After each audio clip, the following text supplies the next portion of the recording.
আসসালামু আলাইকুম। আশা করি সবাই অনেক অনেক ভালো আছেন। আজকে আর পড়াশোনা নয়, আজকে অসাধারণ একটি গল্প নিয়ে কথা বলবো। অসাধারণ একটি গল্প। হ্যাঁ, old man and the sea.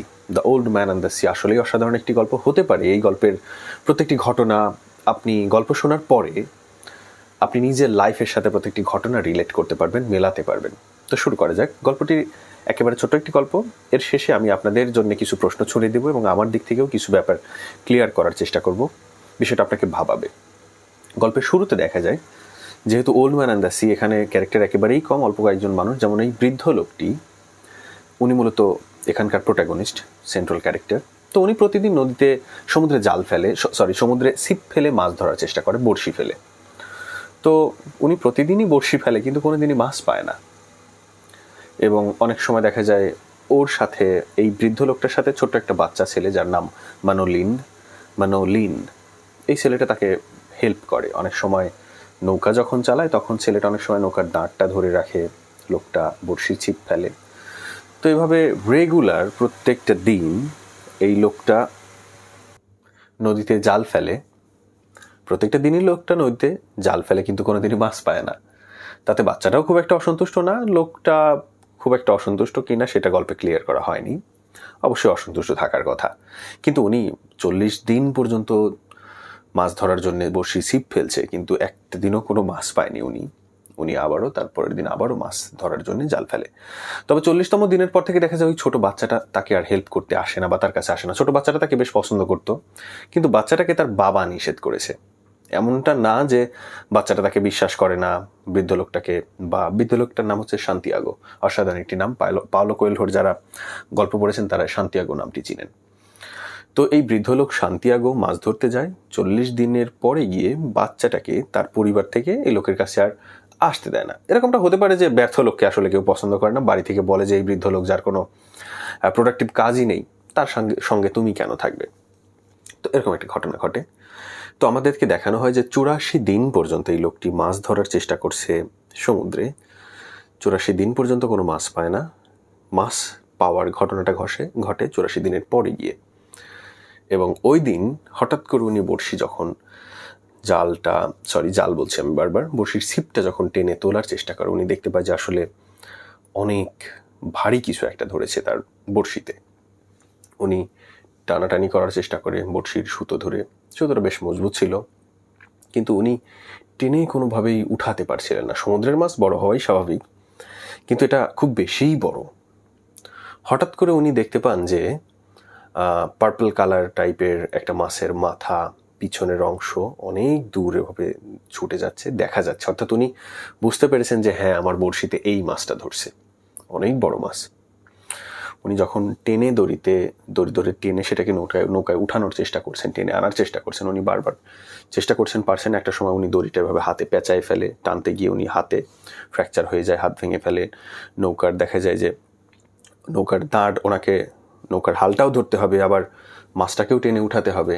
এই কারণে উনি অনেকটা সময় দেখা যাচ্ছে যে এক হাত দিয়ে বা পা দিয়ে উনি নৌকার হাল ধরার চেষ্টা করছেন, আবার আরেক হাত দিয়ে টানাটানির চেষ্টা করছেন। বডিতে এক সময় দড়িটা পেঁচায় ফেলে, ইভেন পা দিয়ে পর্যন্ত, মানে পুরো শরীর দিয়ে সে চেষ্টা করে মাছটাকে তুলে আনার জন্য। কারণ কি? অনেকগুলো কারণ আছে। সে একজন বৃদ্ধ মানুষ, অনেকদিন ধরে সে মাছ ধরার চেষ্টা করছে, পারছে না। সমাজে গিয়ে সে যদি দেখাতে পারে আমি এত বড় কিছু একটা ধরে নিয়ে এসেছি, সবাই খুশি হবে। এর মধ্যে আসলে অনেকগুলো টুইস্ট আছে, অনেকগুলো ঘটনা আছে, যেটা আমি গল্পের শেষে বলবো। প্লিজ একটু ওয়েট করে আমি বলবো যে আমার গল্পটা শুনুন। তো শেষ পর্যন্ত ওকে মাছটা ধরার পরে মাছ তার নৌকা শহর টেনে নিয়ে তাকে সমুদ্রের দিকে নিয়ে যায়। বেশ 3 দিন তাকে সমুদ্রের মধ্যে থাকতে হয়। সে মাছটাকে কাবু করতে পারে না। সে নিজেও প্রচুর টায়ার্ড, মাছটা প্রচুর টায়ার্ড। অবশেষে অনেক পরিশ্রমের পরে সে মাছটাকে নৌকার কাছে নিয়ে আসতে পারে। দেখা যায় সে মাছটাকে নৌকার সঙ্গে বেঁধে নিয়ে যখন তীরের দিকে আসবে, তখন বেশ কয়েকটি শার্ক, এই মাছটার আবার একটা নাম ছিল, মাছটার নাম হচ্ছে মার্লিন ফিশ। এ ধরনের মাছের একটা নাম, প্রজাতিটাই হচ্ছে মার্লিন ফিশ। তো এই মার্লিন মাছটা আসলে অনেক বড় ছিল, তার নৌকার সমান সাইজ ছিল, তাই সে নৌকাতে মাছটাকে উঠাতে পারে না, সাইডে বেঁধে নিয়ে আসার চেষ্টা করছে। কিন্তু যেহেতু সে মাছটাকে কাছে নিয়ে আসার পর হারপুন দিয়ে এটাকে আঘাত করে, ব্লাড বের হয়, সেই কারণে সে এই মাছটির গা দিয়ে রক্ত বেরোচ্ছিল। তো যখন মাছটাকে নিয়ে আসতেছিল, রক্তের ঘ্রাণে চারপাশ থেকে কিছু শার্ক মাছটাকে আক্রমণ করে। এদিকে সে তারও খাওয়া দাওয়া খুব একটা অবস্থা ভালো ছিল না, দেখা যাচ্ছিল সে মাছের এই দড়ি হাতে বেঁধে টানাটানি করছিল, এর মধ্যেই তাকে নাস্তা করতে হয়েছে অন্যান্য কাজ, যেহেতু বেশ অনেকটা সময় 3 দিন সময় তার লেগে গেছে এখানে। তো সে বেশ স্ট্রাগল করেছে এখানে মাছটাকে ধরার জন্যে। মাছটাকে যখন ধরে সে মাছটাকে ভাই বলে সম্বোধন করে, ফ্রেন্ড বলে সম্বোধন করে, কিন্তু শার্ক যখন এসে মাছটাকে আক্রমণ করতে থাকে তখন সে শার্কের উপর প্রচণ্ড ক্ষিপ্ত হয়, মন খারাপ হয় যে শার্কটা মাছটাকে খেয়ে ফেলছে, মেরে ফেলছে। উনি নিজে যে মেরে ফেলছে এটা নিয়ে ওনার কোনো দুঃখ নাই, শার্ক কেন মাছটাকে আক্রমণ করবে। তো গল্প আমি সংক্ষেপ করে ফেলি। উনি অবশেষে তীরে চলে আসে। তীরে চলে আসার পর উনি তো খুবই টায়ার্ড, নিজের রুমে চলে যায়। মাছটাকে যে নিয়ে আসবে এরকমটা পর্যন্ত শক্তি তার ছিল না। ফাইনালি যেটা দেখা যায় যে উনি যে তীরে যে মাছটা নিয়ে এসেছে, উনি আর মাছ নিয়ে আসেনি, উনি নিয়ে এসেছে বিরাট একটা স্কেলিটন, মাছের কঙ্কাল, অর্থাৎ পুরো মাছটাকেই খেয়ে ফেলেছে শার্ক। মাথার অংশটা হাড্ডি গুড্ডি কিছু একটা আছে, বড় হাড় আছে, হাড় কাঁটা বলা উচিত, তবে মাছটা আসলে বড়, 18 ফুট লম্বা ছিল মাছটি। তো এটাকে দেখার পরে গ্রামের লোকজন তাকে টিটকারি করা শুরু করে দেয় যে সে 84 দিন ধরে বড়শি ফেলছে, মাছ তো পায়নি, সে ধরে নিয়ে আসছে একটা কাঁটা। তো এখানে গল্পটা শেষ হয়ে যায়। এখন এর মধ্যে ক্রিটিক্যাল কিছু মুভি যেটা আমরা দেখি সেখানে যেরকম কিছু এক্সপ্লানেশন থাকে অসাধারণ, সেরকম কিছু ব্যাপার আছে।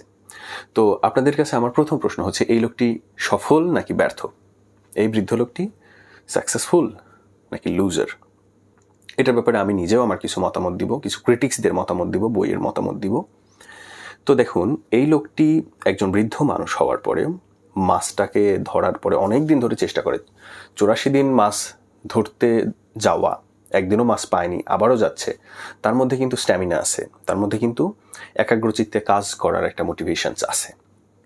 তার মানে আইডিয়াল একটা মানুষ ওকে, যেটা আমাদের নেই, আমরা একটা কাজ 2-3 দিন করলেই আর করতে চাই না। ফাইনালি ওনার যেদিন প্রয়োজন, মাছটা যেদিন ধরছে ওই দিন কিন্তু ওনার সাথে যদি একটা বাচ্চা ছেলে, ওই বাচ্চা ছেলে বা কোনো একজন ফ্রেন্ড থাকতো, তাহলেও কিন্তু মাছটা কাবু করতে পারতো, তাহলেও হাল ধরতে পারতো এক হাত দিয়ে, মানে ছেলেটা তাকে হেল্প করতে পারতো, হয়তো বা নৌকাটাকে স্টেবল করে রাখতে পারতো। তো এক্ষেত্রেও তাকে হেল্প করা হয়তো বা সম্ভব ছিল অন্য কোনো মানুষের। তো এখানে যেটা বোঝানো হয়েছে যে আমরা যখন রিয়েল বিপদে পড়ি, দেখা যায় অনেক সময় আমাদের কাছে কোনো মানুষ থাকে না। দ্বিতীয়ত ব্যাপারটা হচ্ছে, সে মাছটাকে নিয়ে আসার জন্যে 3 দিন ধরে যে স্ট্রাগলটা করছিল, এই 3 দিনের স্ট্রাগলটা আমরা আমাদের নিজেদের লাইফের স্ট্রাগলের সাথে মেলাতে পারি। আমরা আমাদের লাইফে একটা ভালো রেজাল্ট করার জন্য বা একটা ভালো ইউনিভার্সিটিতে ভর্তির জন্য বা জবের জন্য কত পরিমাণ স্ট্রাগল করি। আপনি নিজের কথা চিন্তা করুন, আপনি ইউনিভার্সিটিতে ভর্তির জন্য হয়তো বা প্রচুর স্ট্রাগল করেছেন, হয়তো বা 3 মাস, 6 মাস, 3 বছর স্ট্রাগল করেছেন।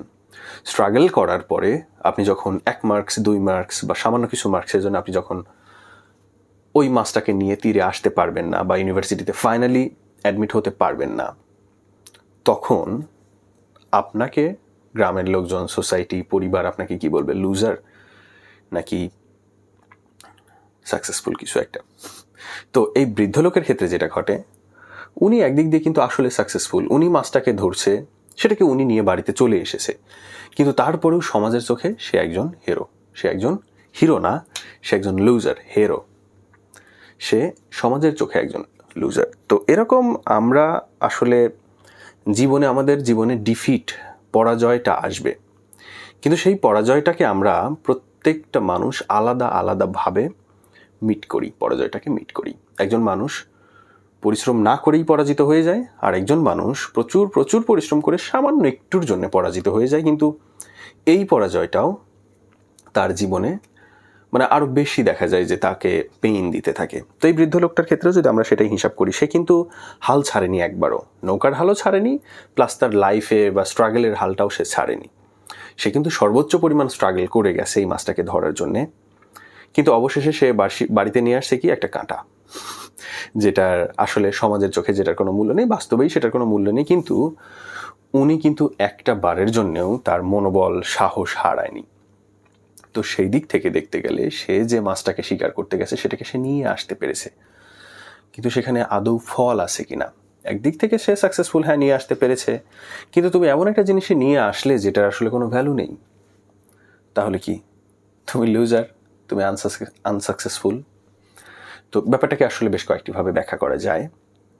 দ্বিতীয়ত, এখানে এটা খ্রিস্টান ধর্ম থেকে একটা বিষয় ব্যাখ্যা করা হয়েছিল, সেটা হচ্ছে ওকে খ্রিস্ট লাইক একটা ফিগার বলা হয়েছে, অর্থাৎ এই ওল্ড ম্যান সান্তিয়াগোকে খ্রিস্ট লাইক ফিগার বা যীশু খ্রিস্টের মতো একটা মানুষ ধরা হয়েছে। এটার বেশ কিছু কারণ ছিল অবশ্য, যেমন যীশু খ্রিস্টকে যখন ক্রুসিফাই করে মৃত্যুদণ্ড দেওয়া হয়, তো এভাবে হাত ছড়ায় দিয়ে হাতের উপরে পেরেক মারতে হয়, হাতুড়ি দিয়ে পেরেক, লম্বা লম্বা লোহার পেরেক গেঁথে ঝুলায় ফেলা হয়, পায়েও পেরেক মারে অনেক সময়।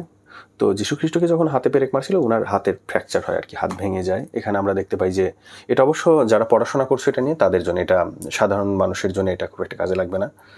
তো দেখা যায় যীশু খ্রিস্টের বা জেসাস ক্রাইস্ট যেটা আমরা বলি, ওনার হাতের এখানে ফ্র্যাকচার হয় বাম হাতে। আবার এই বৃদ্ধর ক্ষেত্রেও ওর কিন্তু বাম হাতে আঘাতটা লাগে।